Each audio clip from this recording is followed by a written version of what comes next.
On the morning of August 14th, 2018, a man stood on his front porch in Frederick, Colorado, and spoke directly into a television camera. He was 33 years old, clean shave, gray t-shirt. The expression of a devastated husband. And he said, "Shanann, Bella, Celeste, if you're out there, just come back. If somebody has her, just please bring her back. I need to see everybody again. This house is not complete without anybody here. Please bring them back." He said those words with his eyes wet and his voice breaking. He said them standing in front of a house where, less than 12 hours earlier, he had strangled his pregnant wife to death in their bed with his bare hands. He had wrapped her body in a sheet. He had loaded her into his work truck. He had placed his two living daughters, 4-year-old Bella and 3-year-old Celeste, in the back seat beside their dead mother. He had driven 40 miles to an oil field in the Colorado plains. He had smothered his daughters one by one with a blanket. He had pushed their small bodies through an 8-inch hatch into separate crude oil storage tanks. He had buried his wife in the dirt nearby. He had driven home, texted his girlfriend good morning, and gone to work. And now, standing on that porch looking into that camera, he said, "Please bring them back." This is not a story about a monster who looked like a monster. This is a story about a man who looked like your neighbor, like a husband, like a father, and what it costs every single one of us to understand that the most dangerous place his family ever stood was right next to him. We begin where this story truly begins, not in Frederick, Colorado, not on August 13th. We begin years earlier in North Carolina with two very different people who found each other on Facebook and built something that looked, from the outside, exactly like what a good life is supposed to look like.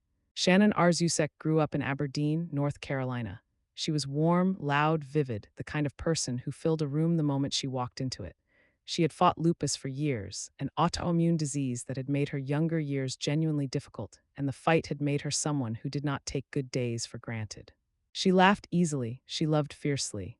She posted everything on social media, her girls, her food, her family trips, her workouts, not because she was performing happiness, but because she was genuinely, completely, loudly happy and wanted the world to see it.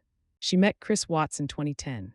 They dated. They married in November 2012. They moved to Colorado to a 5-bedroom house on Saratoga Trail in Frederick worth $400,000, and they filled it over 6 years with 2 daughters, a dog, thousands of Facebook videos, and the particular beautiful noise of a family fully alive. Bella Marie Watts was born in December 2013.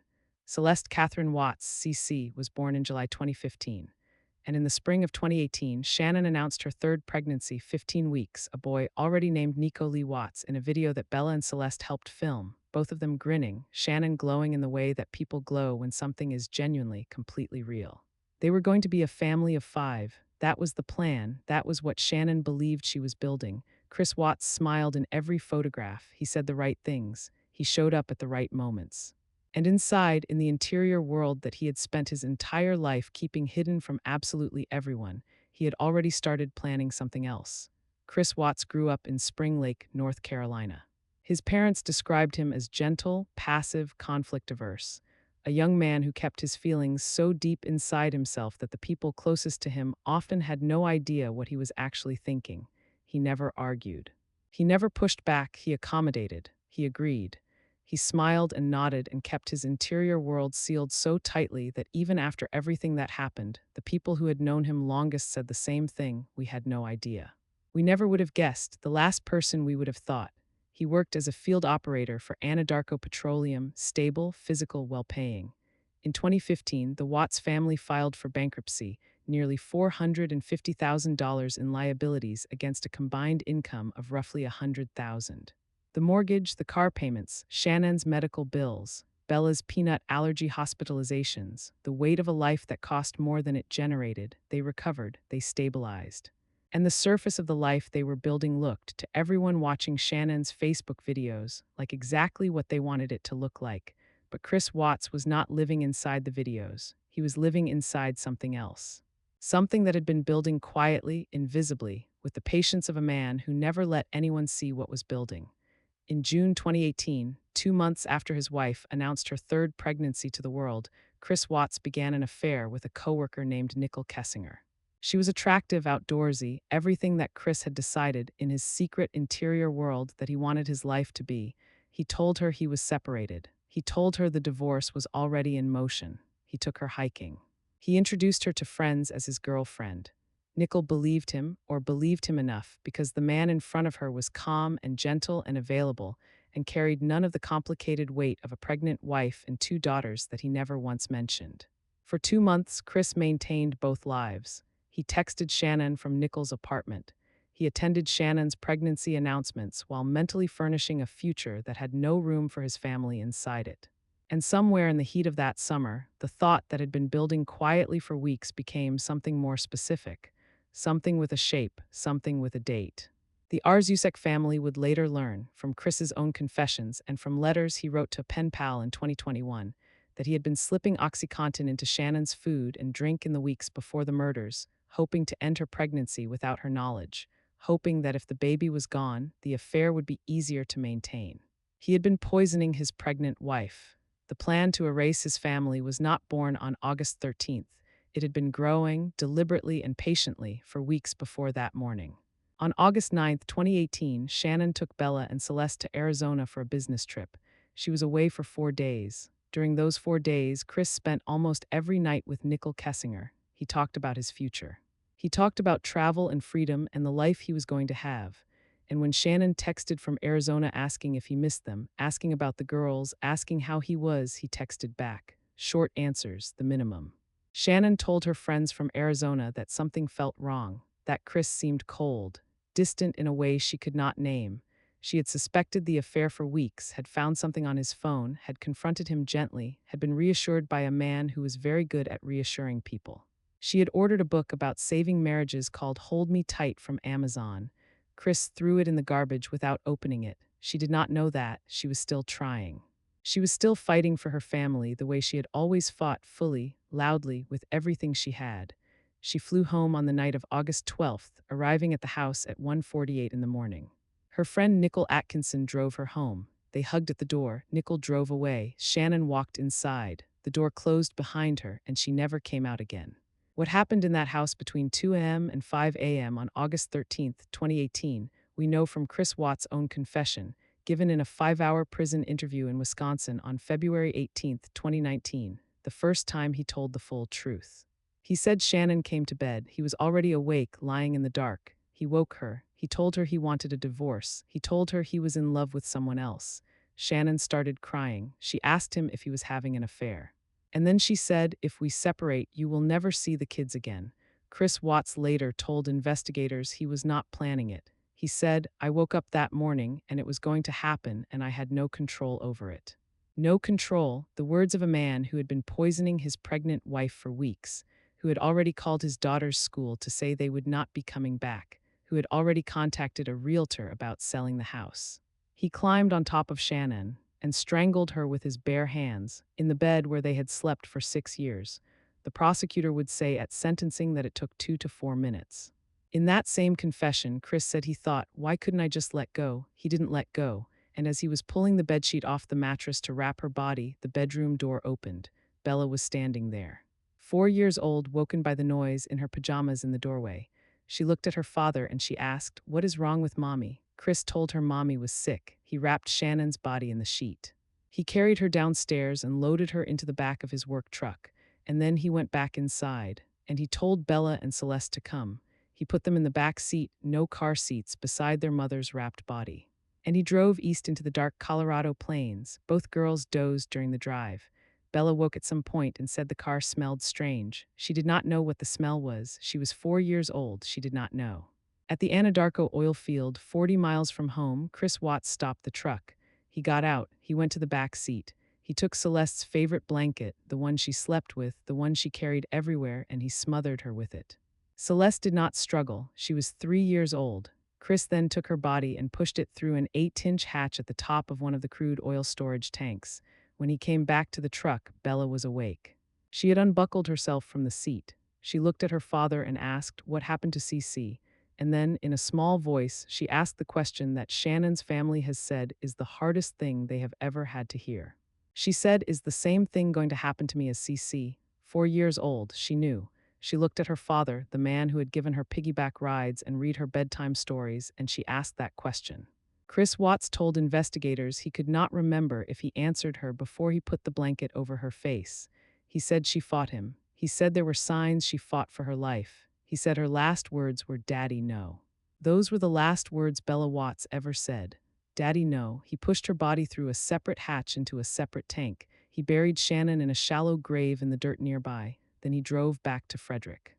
He made the house look like Shanann had left him, moved her wedding ring to a counter, threw away the marriage book she had ordered. He texted Nichol Kessinger good morning, and he went to work. By noon on August 13th, Nichol Atkinson, the friend who had dropped Shanann home 9 hours earlier, was worried. Shanann had not answered a single text, had not called back. Had missed a doctor's appointment she had been looking forward to. Shanann Watts was many things, but she was not someone who went dark. She posted on social media every day. She answered every message. She called her mother constantly.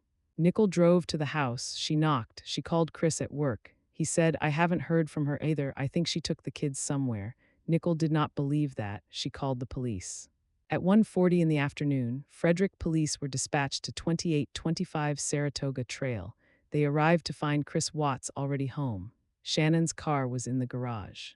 Her favorite shoes were at the door. Shanann never went anywhere without those shoes. Officers searched the house. Nothing, no signs of struggle, no signs of forced entry. And then a neighbor named Nathan Trinastich mentioned that he had a doorbell camera. He offered the footage. Police watched it with Chris Watts standing right beside them.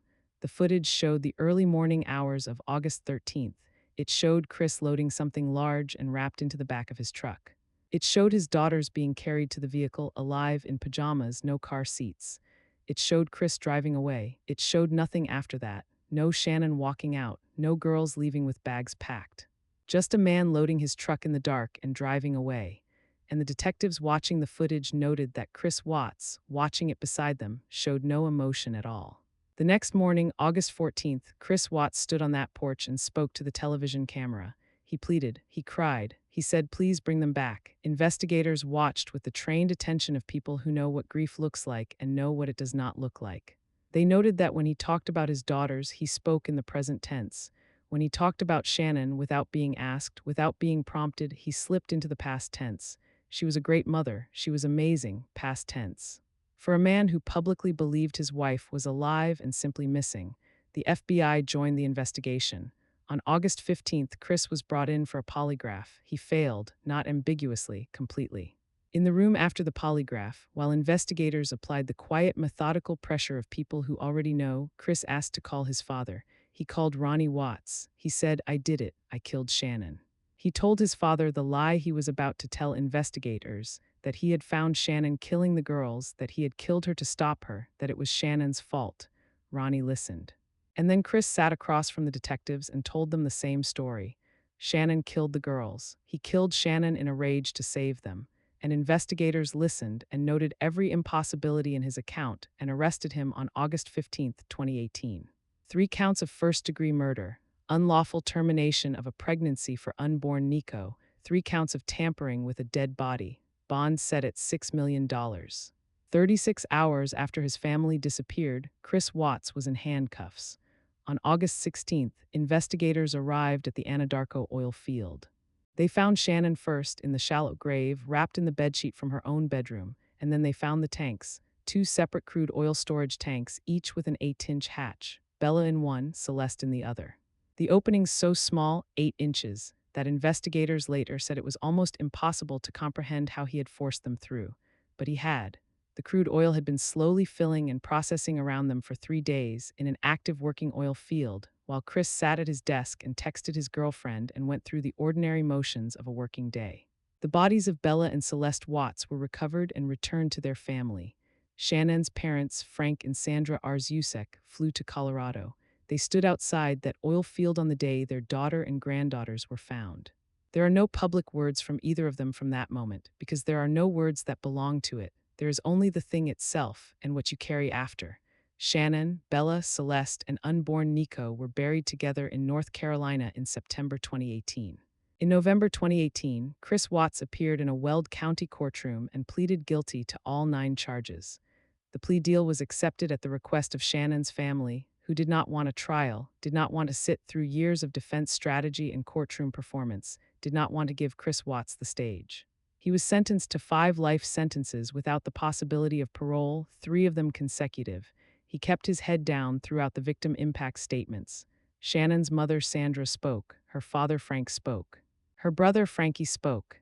They described a woman who had fought lupus, rebuilt from bankruptcy, and loved her children with a completeness that was visible in every video she had ever posted. And then Chris Watts was transferred out of Colorado, where his safety inside a state prison could not be guaranteed, to a maximum security facility in Wisconsin, where he has been ever since. 3 months after sentencing, in February 2019, investigators traveled to Wisconsin for a 5-hour interview. And in that room, for the first time, Chris Watts told the whole truth. He admitted that the story about Shanann killing the girls was a lie he adopted during interrogation because it gave him something to say. He described strangling Shanann in the dark while she lay in bed. He described Bella in the doorway. He described the drive. He described using Celeste's own favorite blanket. He described Bella asking, "Is the same thing going to happen to me as CC?" He said, "Daddy, no," were her last words. He said he hears them every time he closes his eyes. He said, "Right now I'd have a 5-year-old, a 3-year-old, and more than likely a 1-month-old son, and a beautiful wife, and right now it's just me." The self-pity in those words, the way the sentence ends with himself, with his own loss, as though the family he destroyed was something that happened to him, tells you everything you need to know about who Chris Watts is. In 2021, letters he had written to a pen pal were released publicly. In them, he confirmed he had been giving Shanann OxyContin without her knowledge before the murders. He had attempted to smother his daughters in their beds at home before August 13th but had been unsuccessful. The morning of August 13th was not a breaking point, it was an execution, planned, patient, cold. The conclusion of weeks of deliberate preparation by a man who had decided that his own fresh start was worth more than the lives of his pregnant wife and 2 daughters. Weld County District Attorney Michael Rourke said after the sentencing, "I was absolutely sickened. I was horrified."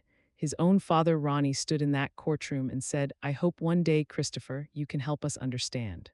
That day has not come. It likely never will, because Chris Watts, sitting in a cell in Wisconsin, with photos of Shanann, Bella, and Celeste that he says he talks to every morning and every night, with one of Celeste's books on his shelf, is still, after everything, the man who never let anyone see what was building inside him. And the answers that the Arzusek family deserves, the real answers, the honest ones, the ones that would actually explain how a man looks at a 4-year-old child who calls him daddy and does what he did, those answers live in the same locked interior world that they have always lived in. And the door has never opened. Shanann Watts was 34 years old. She had beaten lupus. She had rebuilt from bankruptcy. She had loved loudly and without apology, posted her life in public because she was proud of it, called her mother constantly, fought for her marriage with a book she ordered from Amazon that was thrown in the garbage before she got home. She deserved to meet Nico. She deserved to watch Bella graduate. She deserved to see CC grow into whoever CC was going to be. She deserved every ordinary Tuesday that was taken from her. Bella Marie Watts was 4 years old. She called herself Bella Sunshine. She was, by every account of everyone who knew her, exactly that light always everywhere. She fought. At the end, in the back seat of her father's truck at an oil field at dawn, she fought with everything a 4-year-old has, which is everything. Celeste Catherine Watts was 3 years old and fierce and funny, and had her mother's eyes and her own favorite blanket and a whole enormous life sitting in front of her. And Nico Lee Watts was 15 weeks old and had already been given a name and a family and a future. All 4 of them in the same ground in North Carolina, because one man decided that his own comfort, his own freedom, his own fresh start was worth more than all of them put together. It was not, it never could be, and he is going to spend every remaining day of his life inside 4 concrete walls learning, one day at a time, in the most permanent and irreversible way possible, exactly what that cost. Their names were Shanann, Bella, Celeste, Nico. Say them, remember them, not as a case, not as a documentary, not as a true crime story, as people, real, specific, irreplaceable people, who were here, who should still be here. And who are not.